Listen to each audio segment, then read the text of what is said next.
بسم اللہ الرحمن الرحیم۔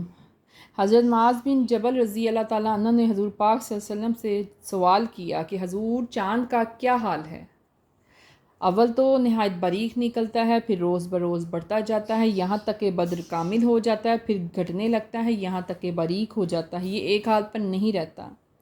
اس کے جواب میں فرمایا انہیں بتا دیجئے وہ وقت کی علامتیں ظاہر کرتا ہے، آدمیوں کے ہزار ہاں دینی اور دنیاوی کام اس کے متعلق ہیں، زراعت تجارت، لین دین، روزے عیدین، عورتوں کی عدتیں، حج کے ایام اس سے معلوم ہوتے ہیں۔ پہلے جب چاند باریک ہوتا ہے تو سمجھ لیا جاتا ہے ابتدا ماہ کی تاریخیں ہیں، اور جب چاند پورا روشن ہوتا ہے تو معلوم ہو جاتا ہے یہ مہینے کی درمیانی تاریخیں ہیں، اور جب چاند چھپ جاتا ہے تو معلوم ہوتا ہے مہینہ اب ختم ہونے پر ہے۔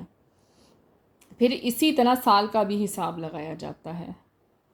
اب آگے زمانہ جہالت میں لوگوں کی عادات کے بارے میں بتایا جا رہا ہے کہ جب وہ حج کے ایام میں احرام باندھتے تو مکانوں میں اپنے دروازوں سے آنے کی بجائے پس پشت دیوار توڑ کر آتے اور اسے نیکی سمجھتے۔ ان کا یہ خیال تھا کہ جس راستے اور دروازے سے گناہ کر کے آتے ہیں احرام کی حالت میں ادھر سے آنا مناسب نہیں۔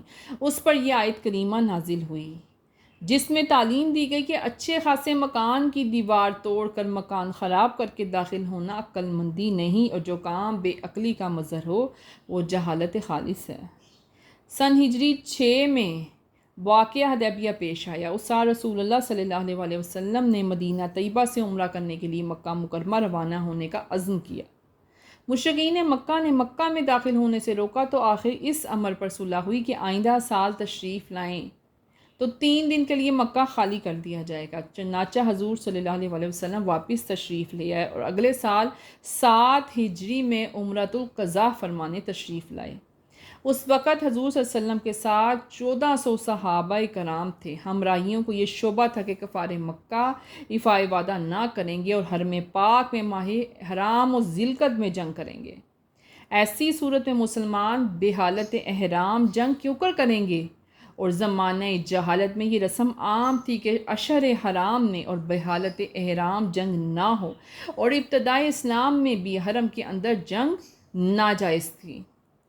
اس پر یہ آیت نازل ہوئی اور اجازت دی گئی کہ اگر وہ پہل کریں تمہیں جواب دینے کی اجازت ہے، البتہ اس کے معائنی یہ ہے کہ ہمیں ان سے لڑنے کی اجازت ہے جو ہم سے لڑے، اور ابتدا بھی انہی کی طرف سے ہو۔ یہ حکم ابتدا اسلام میں تھا، پھر منسوخ ہو گیا اور کفار سے قتال واجب ہو گیا۔ بعض مفسرین نے یہ کہا ابتدا اسلام میں مشرکین کے قتل سے روک دیا، پھر ہجرت کے بعد حکم آیا جو تم سے قتال کرے تم بھی اس سے قتال کرو۔ حضرت ربیع رضی اللہ تعالیٰ عنہ فرماتے ہیں کہ جہاد کے بارے میں یہ آیت نازل ہوئی، اس کے بعد یہ حکم ملا کہ تمام مشرکین کو قتل کرو، خواہ وہ کریں یا نہ کریں۔ پہلا حکم منسوخ ہو گیا۔ جو کافر میدان میں تمہارے مقابل آئیں اور تم سے لڑنے والے ہوں ان سے لڑو۔ اس صورت میں بوڑھے بچے، ضعیف، بیمار، اپاہج، مجنون، اندھے، عورتیں وغیرہ جو جنگ کی قوت نہیں رکھتے وہ سب مستثنیٰ ہیں، ان کو بلا وجہ قتل کرنا جائز نہیں۔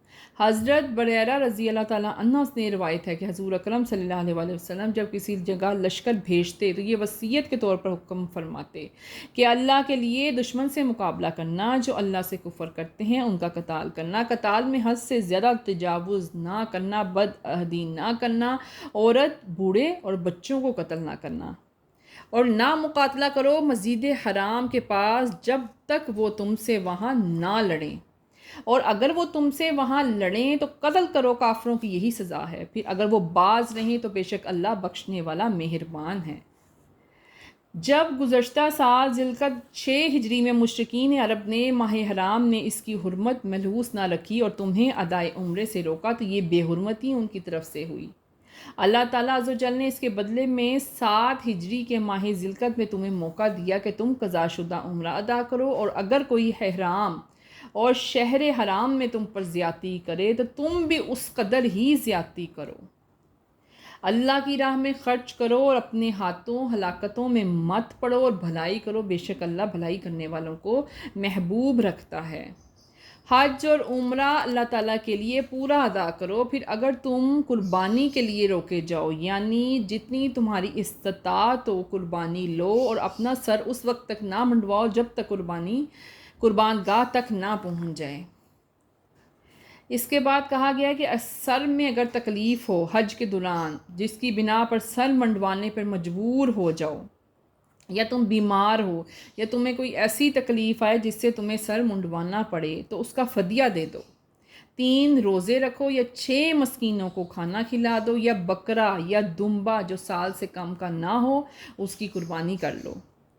پھر جب تم امن میں ہو جاؤ تو جو حج سے عمرہ ملانے کا تمتع کرے اس پر قربانی ہے جیسے میسر آئے۔ جیسے مقدور نہ ہو تو 3 روزے ایام حج میں رکھے، اور ساتھ جب اپنے گھر لوٹ کر آئے، یہ پورے 10 ہو گئے۔ یہ حکم ان لوگوں کے لیے ہے جو مکہ کے رہنے والے نہیں ہیں، اور اللہ تعالیٰ سے ڈرو اور جان لو کہ اللہ تعالیٰ کا عذاب